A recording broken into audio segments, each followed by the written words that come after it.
Hi folks, it's Global Music Match week 4, and this week we're featuring the wonderful Iona Fyfe. Iona is an award-winning traditional Scottish singer who hails from Aberdeenshire.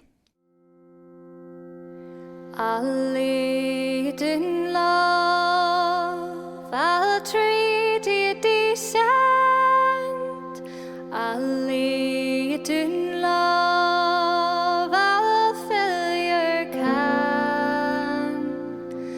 I'll lead in love, I'll treat you decent, for surely he's an honest man. Well, I could do 'tis summer evening, down by the banks of the pleasant dawn. As I went walking, I could hear them talking, saying surely he's an honest man. Okay folks, Global Music Match week 4. I'm here, very pleased to have Iona Fyfe here. Fantastic folk singer. Iona, thanks for joining us. Oh, thank you for having me. Brilliant. Okay. So Iona, I first came across your singing and your work when actually at the Young Folk Awards. I think it was 2017, and I was on the panel there, and that was the first time I'd heard you, and I was blown away. It's fantastic. You got a beautiful voice, fantastic arrangements. I think that's the first time that I kind of came across your work. So what I wanted to ask first is, how did you come to traditional music? And to frame that a bit more, with everything going on in the world and all the music that we're exposed to now, what was it that made you end up singing traditional songs? It was as a young person, I'm going to say. It was a really natural thing. Like in Scotland, we have the Traditional Music and Song Association of Scotland, of which I'm now a director of. It's very similar in scope to the EFDSS.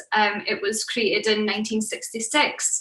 And the organisers who created the first, I believe, Blair Gowrie or Kinross Folk Festival, they wanted Pete Shepherd, he wanted it to kind of emulate the Cultus in Ireland or the Fleadh, where they have little branches, they have competitions in each region, and then they come together for an all-Scotland event.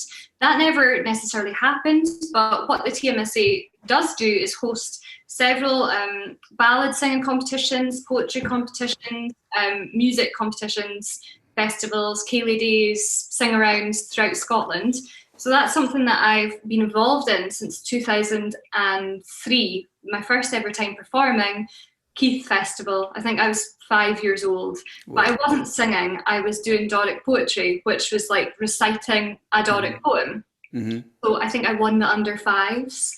And then you got to go to the prize giving concert at night. And that's when I heard traditional balladry and bothy balladry at the first ever time. And a lot of these singers would say, oh, well, you're so young, you're doing the Doric poetry. You may as well just add a melody to it and do the ballads. So a few years later, I think I came back with some ballads or some like traditional songs, like must be like under 10 singing or something. And I just kept on doing it every year. I was always interested in like poets from the northeast of Scotland, like Ian Middleton, Charles Murray, JC Milne. I mean, quite established stuff for like a 5-year-old to be interested in. Quite important poets, funny poems, not heavy poems, kind of funny ones, which told the life of the northeast, of course. And then I kind of started doing the ballad competitions and did that every single year until, I still do it now. Mm-hmm. But it was really natural, the fact that I would go to more and more festivals throughout Scotland and more folk clubs and sing-arounds, and maybe I was like 14, 15, getting my name out there, and then I would get booked for my first ever gigs at the folk clubs, and it was all really, really natural. And then I didn't realize that you could kind of do it as a career. I didn't, I lived a life of like mom and dad were telling me, being like, oh no, you can't, like that's not a thing. You don't become a musician. Like I was always kind of told, it's very true. Like I came from, mom and dad were, yeah, totally. Mom and dad were split up, I didn't want to struggle like she did. So naturally I became a folk musician. No, I worked really hard at high school, worked really hard. I wanted a career in politics. I was really, really involved and interested in the 2014 referendum. I went out campaigning for that. That was what I wanted to do. And then at 16, I did a U-turn and auditioned for the conservatoire, and I got in. And it's, not many 16-year-olds get in. So I thought, you know what, I'm going to take this place. You're not allowed to defer places, so you just have to take it the year that you get in. So I took it, and then I left home at 17 to do the degree in folk music. And then I think it was really natural after that. I did the BBC Young Traditional Musician of the Year and decided to make music, and that was it. It was really natural, very, very natural. I didn't wake up one day and go, I'll be a folk musician. It was all, things happened to lead up to it. Yeah. Fascinating. Great. So a lifelong singer, really. I mean, you've come at it a very different angle from me. I think it was something that I was kind of exposed to much later in my kind of musical development. So it's really interesting to talk to somebody who's kind of, really started out super young, as kind of has it kind of in their blood from early on, and you can hear it in the way you sing it as well. Fantastic. So what is it that appeals to you about traditional music? I know this is a massive general question in some ways, but what is it that appeals to you about traditional music? So why do you choose the songs that you do, and what resonates with you about traditional songs?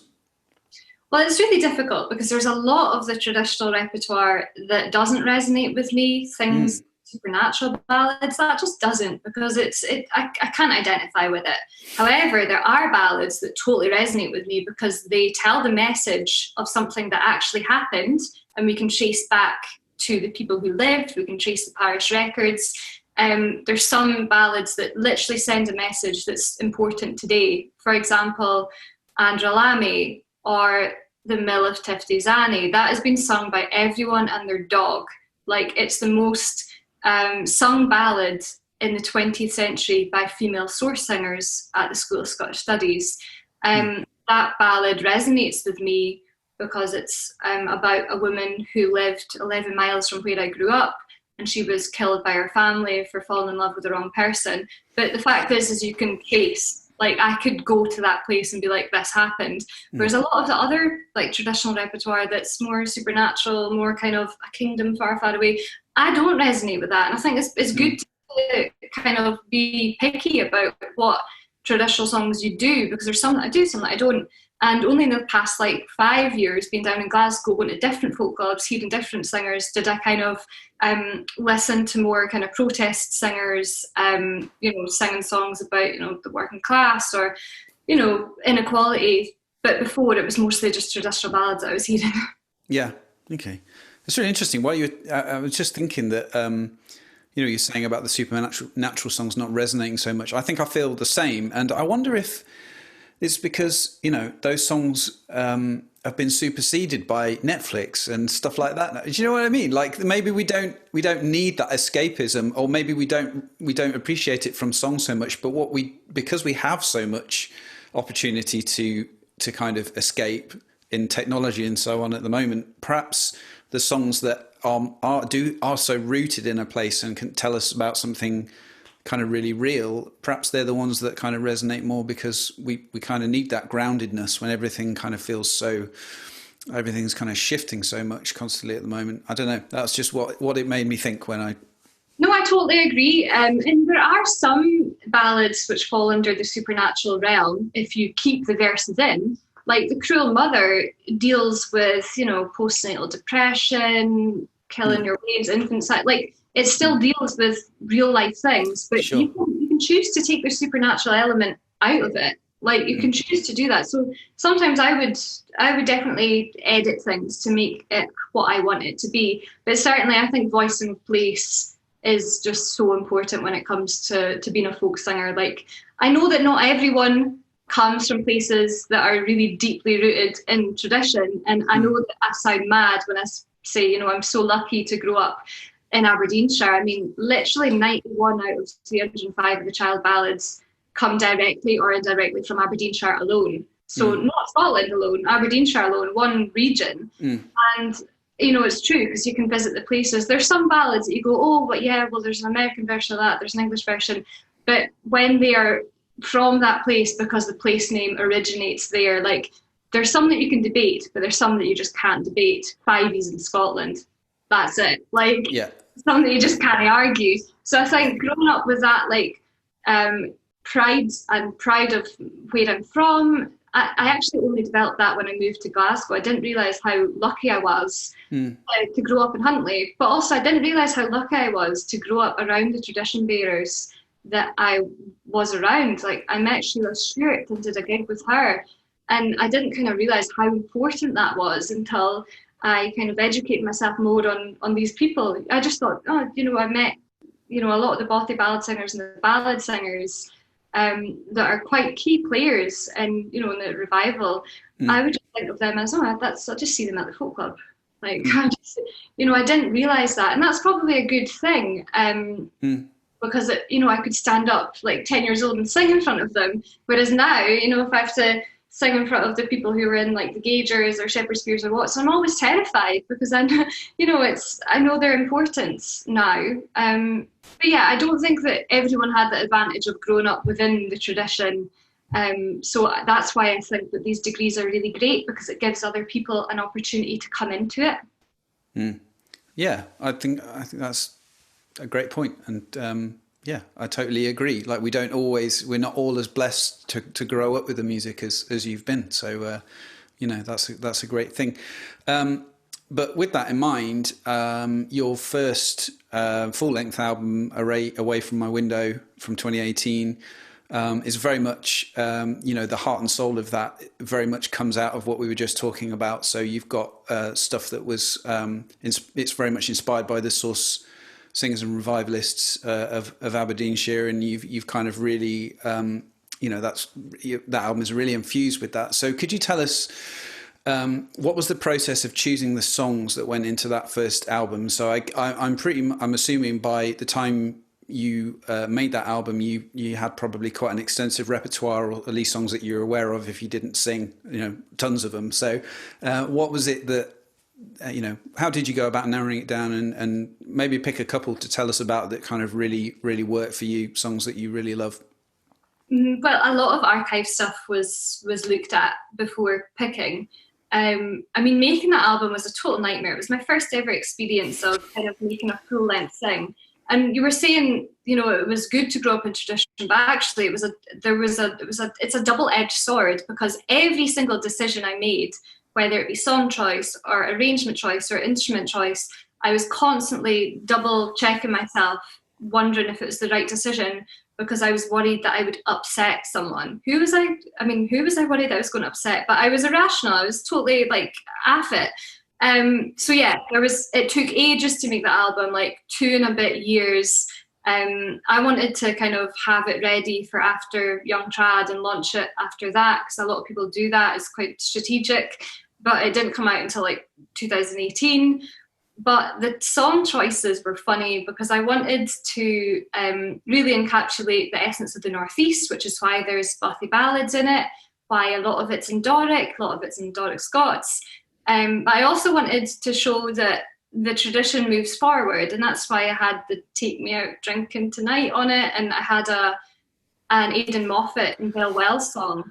I mean, they're indie musicians. Like, I chose to reinterpret that, to place like a Bothy ballad of that sort next to a kind of song that comes from like Arid Shat frontman Aidan Moffat. Like, it was quite different, but I wanted to show that all of these songs fell within the same remit.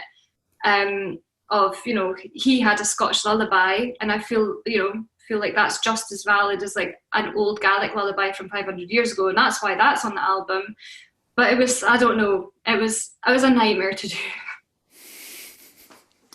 And yeah, it's a great album. I mean, I've really enjoyed listening to it. I took it on a walk and a couple of times, and So I like to get to know music, take it on a walk. It's great. Take your headphones and yeah, no, I really enjoyed it. It's really beautiful, really,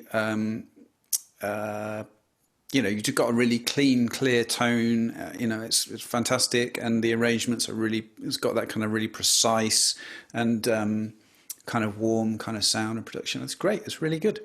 I enjoyed it. So more recently, you've done the Dark Turn of Mind EP, I guess we'd call it, and that's very different. So I was kind of struck by that. So very different in terms of the material that you've got on there. You've got the title track's a Gillian Welsh track.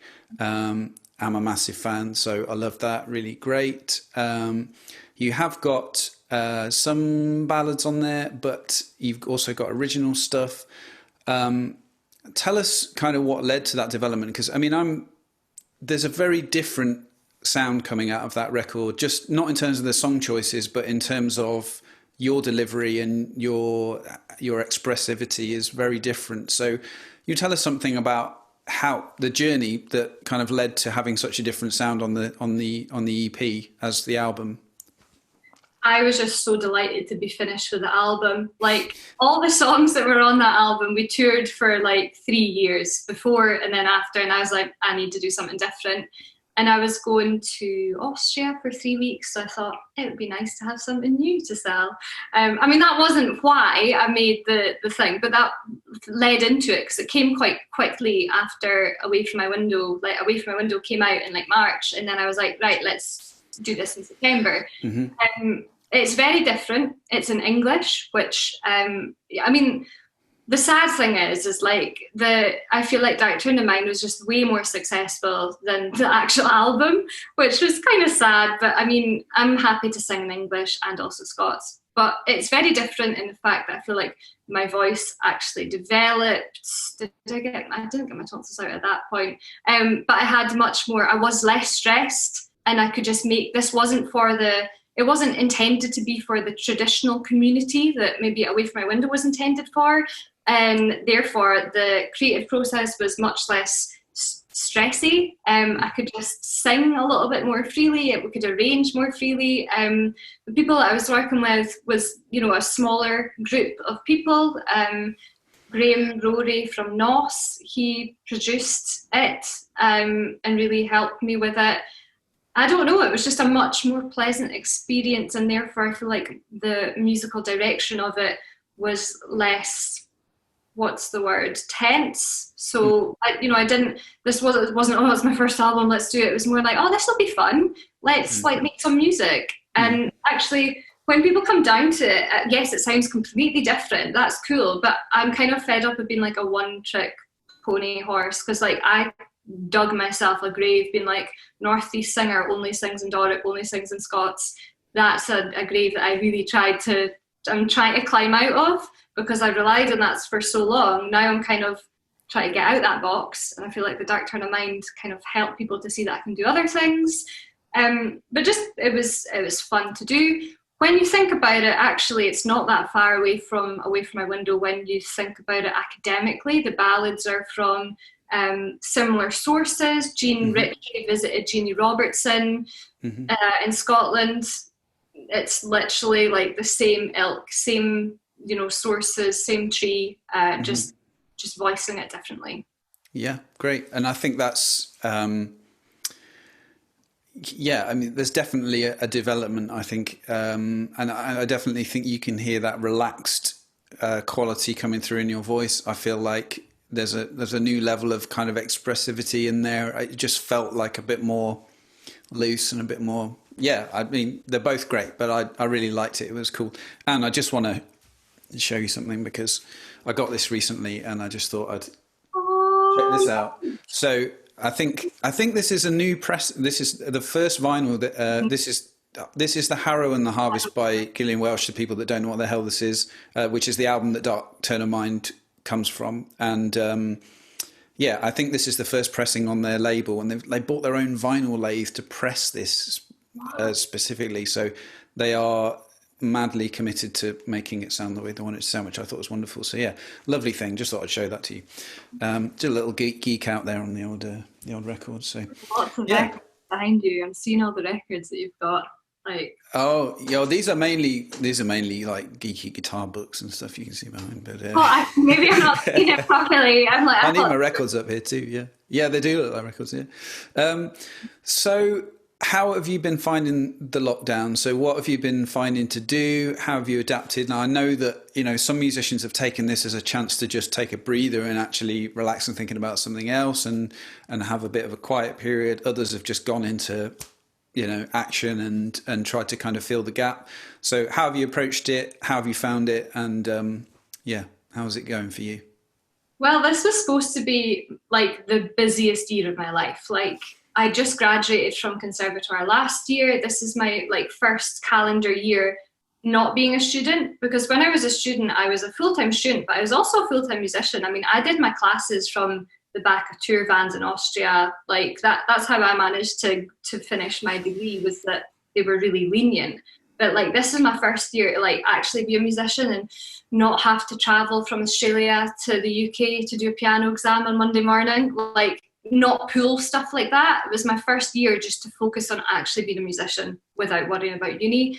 So I'm really in March it was just devastating. I had crazy knee surgery last December, so I kind of laid off work December, kind of January, February, didn't do much.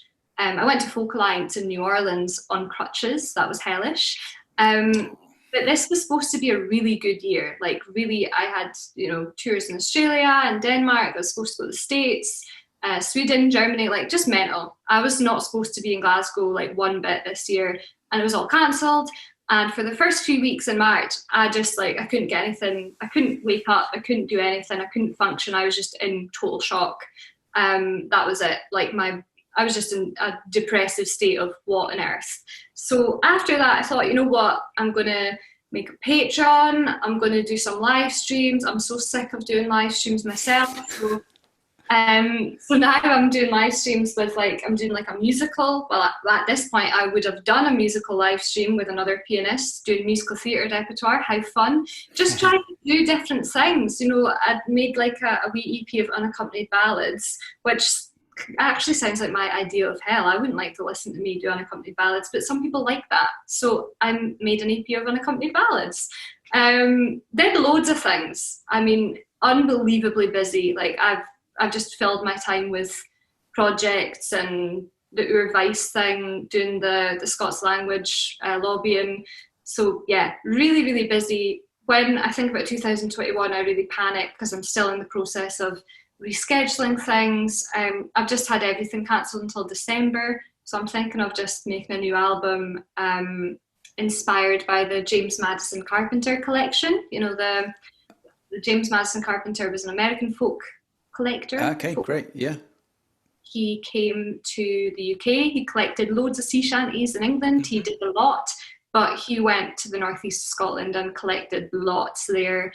And after it's been 20 something years in the making, the Library of Congress, along with the Aberdeen University and the FDIS, the FDSF, I think it was a joint effort to get that online. So it came out 2 years ago. So I feel maybe my next album will be quite similar to Away From My Window, maybe looking at the James Madison Carpenter collection. So, when it comes to traditional music, I don't really have to be putting my own actual head emotions into it. I just have to interpret it. So I think that where I am emotionally right now, I can definitely interpret some new ballads. So yeah, I think that's what I'll do.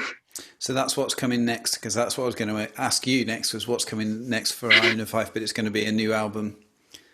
Is that what we do next? Fantastic. Okay. Great. Well, we very much look forward to that. And thanks for taking the time to come and talk to us this week. And folks, Iona Fyfe, check out her stuff online. I'll put some links up for you so you can access the website and so on. And yeah, thanks very much for taking the time to talk to us, Iona. Awesome. Thank you so much.